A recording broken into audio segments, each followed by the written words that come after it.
بسم اللہ الرحمن الرحیم اللہم صلی وسلم وبارک علی سیدنا محمد رسول اللہ خاتم النبیین صلی اللہ علیہ وآلہ وصحبہ وسلم۔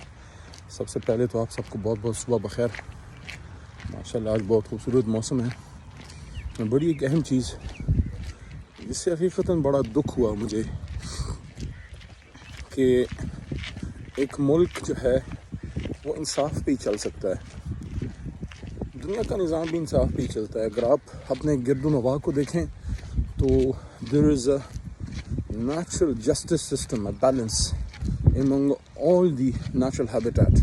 درختوں کو دیکھ لیں، پہاڑوں کو دیکھ لیں، دریا کو دیکھ لیں، اور جب بھی وہ انصاف بگڑتا ہے، فار ایگزامپل جب دریا کا انصاف بگڑتا ہے تو سیلاب آ جاتا ہے۔ جب ہوا کا انصاف بگڑتا ہے اور امبیلنس آتا ہے تو آندھی آتی ہے اور جھکڑ چل کے تو غریبوں کی جھونپڑیاں بھی اس میں اڑتی ہیں اور امیروں کے گھر بھی محفوظ نہیں رہتے۔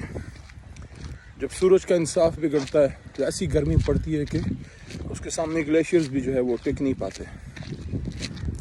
سورہ رحمان میں اللہ کریم فرماتے ہیں کہ وَأَقِیمُوا الْوَزْنَ بِالْقِسْطِ وَلَا تُخْسِرُوا الْمِیزَانَ۔ مفہوم یہ ہے کہ میزان کو، انصاف کے ترازو کو جو ہے وہ آپ نہ بگڑنے دیں۔ اور علامہ نے کیا فرمایا تھا کہ سبق پھر پڑھ، صداقت کا، عدالت کا، شجاعت کا، لیا جائے گا کام تجھ سے دنیا کی امامت کا۔ ہم وہ قوم ہیں جس کے بارے میں اللہ کریم نے فرمایا تھا کہ بلکہ ہے کہ وَإِذْ قَالَ رَبُّكَ لِلْمَلَائِكَةِ إِنِّي جَاعِلٌ فِي الْأَرْضِ خَلِيفَةً۔ مفہوم کیا ہے؟ مفہوم یہ ہے کہ اور یاد کرو وہ وقت جب اللہ نے اپنے فرشتوں کو فرمایا کہ میں زمین پہ اپنا خلیفہ بنانے لگا ہوں۔ تو مسلمان تو زمین پہ اللہ کا ایک طرح سے نائب ہے، خلیفہ ہے، تو وہ تو انصاف کا نظام قائم کرے گا۔ اور حضور نبی کریم صلی اللہ علیہ وآلہ وسلم خاتم النبیین نے فرمایا تھا نا کہ تم سے پہلے بہت قومیں تباہ ہوئیں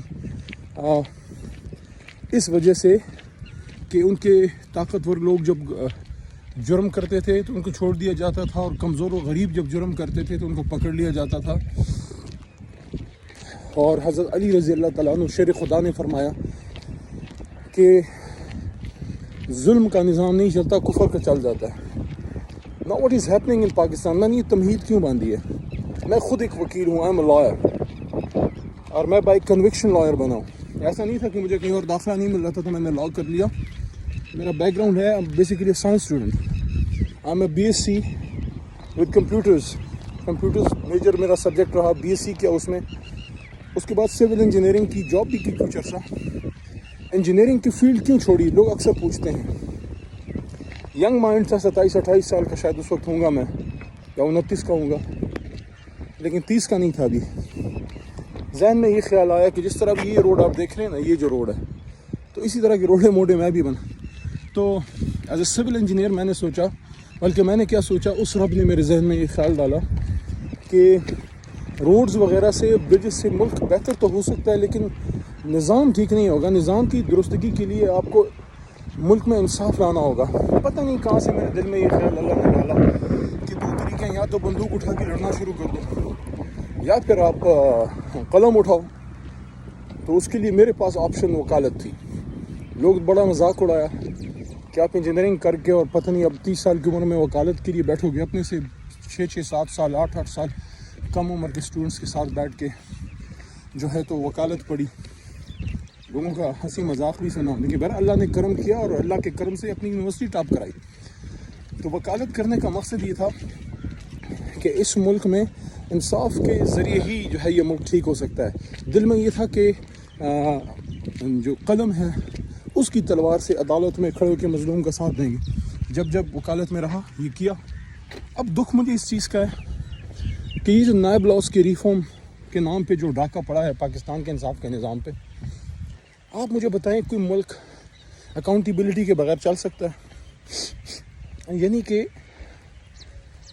کتنا ظلم کیا گیا ہے اس ملک کے ساتھ کہ جن لوگوں پہ اربوں روپے کے کیسز تھے، اور میں یہ نہیں کہتا کہ سارے مجرم ہیں، غلط بھی ہو سکتے ہیں۔